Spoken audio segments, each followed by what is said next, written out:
So the title, When the Black Lunch Table is All We Have.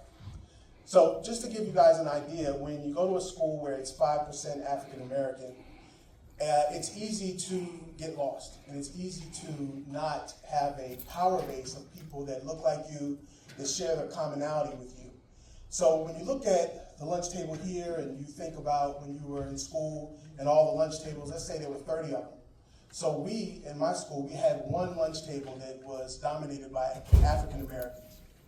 So why that is relevant is it gives you an opportunity to let your hair down, to be yourself, to do things like tease one another or talk about sports or talk about girls.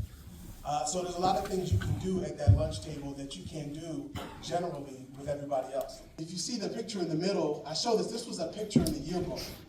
And it was a staged picture. That was the principal. Now, mind you, I was the only African American in the school, never had been in any trouble. But this staged picture, they called me down, and I didn't know it at the time. And you know, when you're a kid, you get the yearbook, oh, I'm in it. But it turns out that if you can see and pay attention to what he's doing, it appears he's disciplining. So keep in mind, I'm the only African American in the entire school, never got in trouble, but they called me down for this staged picture. So fortunately for me, everybody, you know, again, because my mom knew of what I wasn't getting in school, it was important for her to give it to me at home. So Black History flashcards was something I had to go through at least weekly. You know, sit down with her, and it would be, you know, somebody that you could see significant as it relates to Black history, and I had to say what they did. You know, so she would like turn over the card, you know, this is Martin Luther King Jr., what did he do?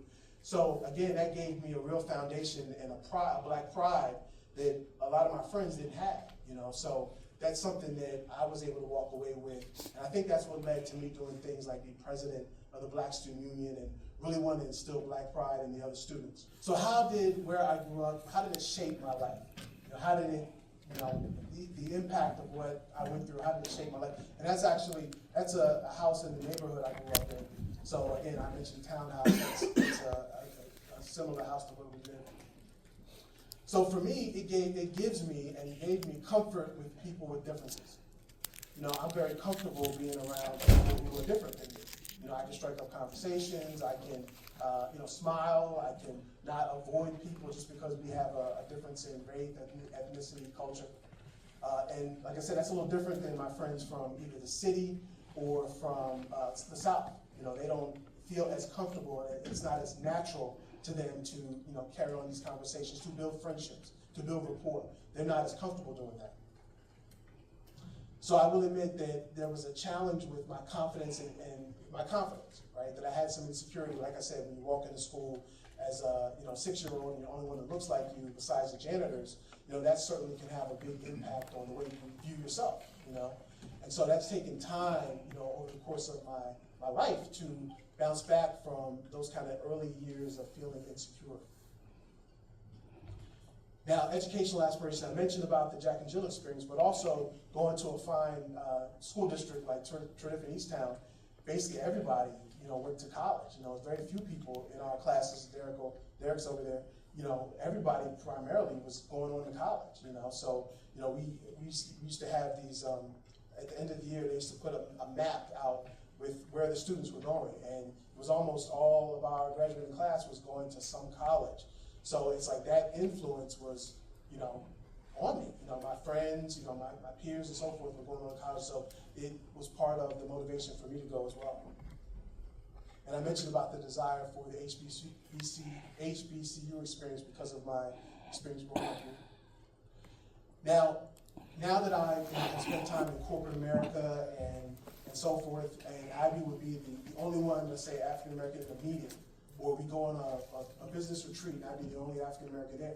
Like, it grew to the point where I wouldn't even notice it, you know, because of my experience, you know, again, growing up here, you know. So, whereas other people, if they, you know, went on a trip and man, I was, you know, another Black person from the city or from down south, and man, I was the only one there, and you know, I didn't know what to say, I didn't know what to do.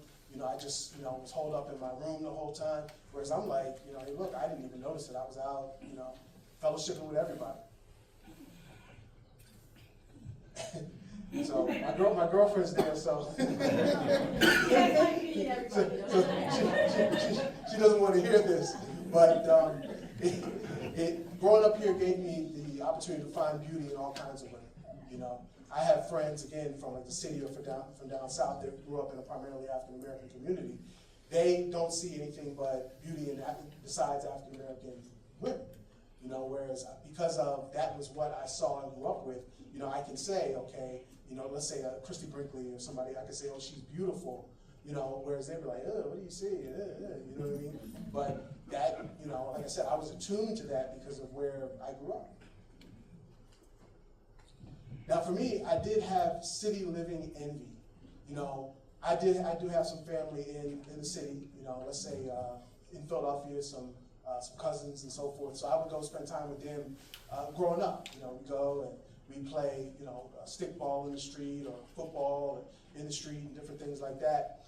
And so because I stood out in terms of, you know, what they considered, they would call me, say, white boy, you know, because I grew up in the suburbs, you know, that, you know, I did have some city living, you know, man, it would have been nice to grow up down here in the city and, you know, to be amongst our people and do those kind of things. So I did have that city living envy growing up, but like I said, there's a trade-off because I'm grateful because there was safety out here. You know, there was not a situation where I felt as if, you know, gunplay was going to play a role or, you know, anything like that. And, you know, I never feared for my life, and there was no gang wars out here and different things. So, you know, those are things that were a blessing and are a blessing that I experienced that maybe they didn't, or actually they did.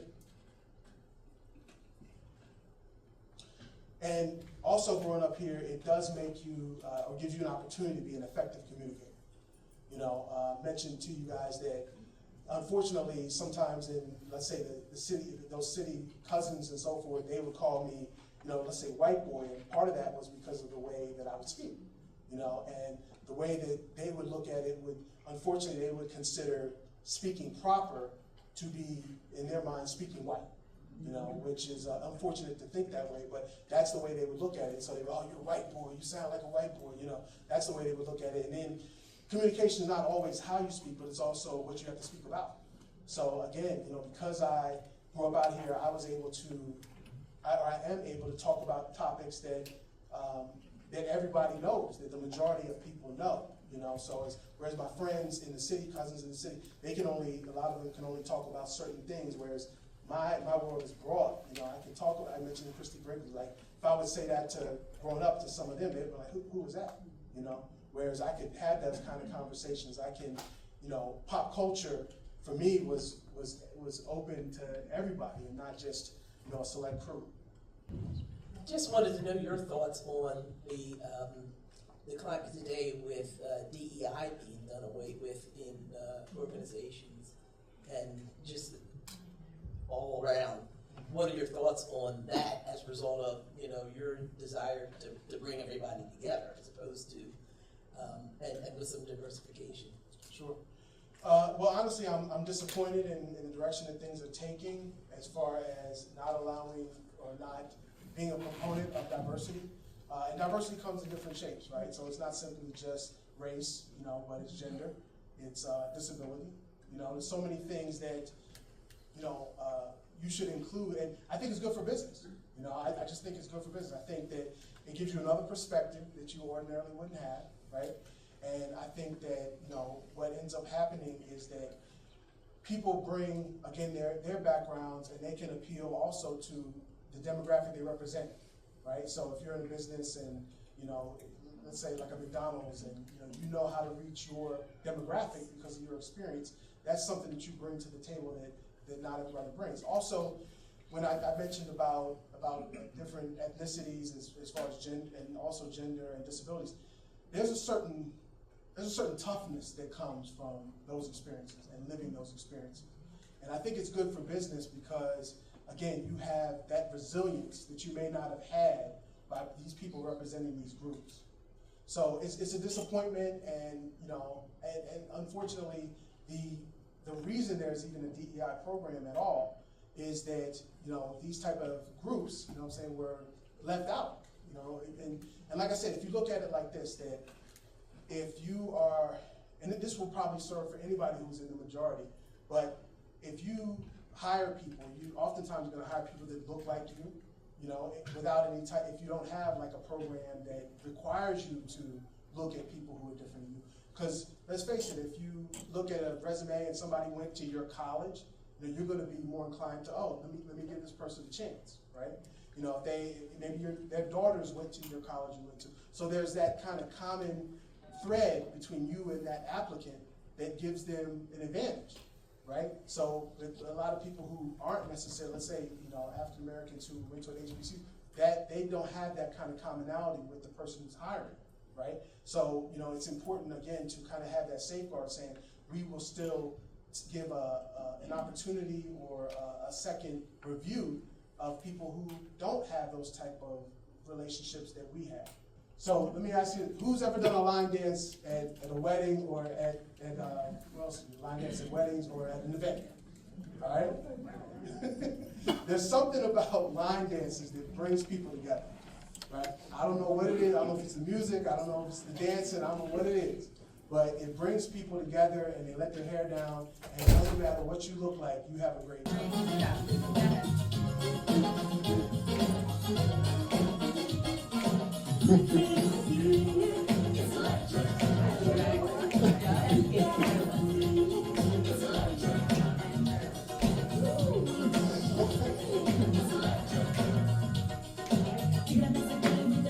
Whoever notices when the team wins that people do not have any kind of division between race, they will hug, they will high five. Anybody ever notice that?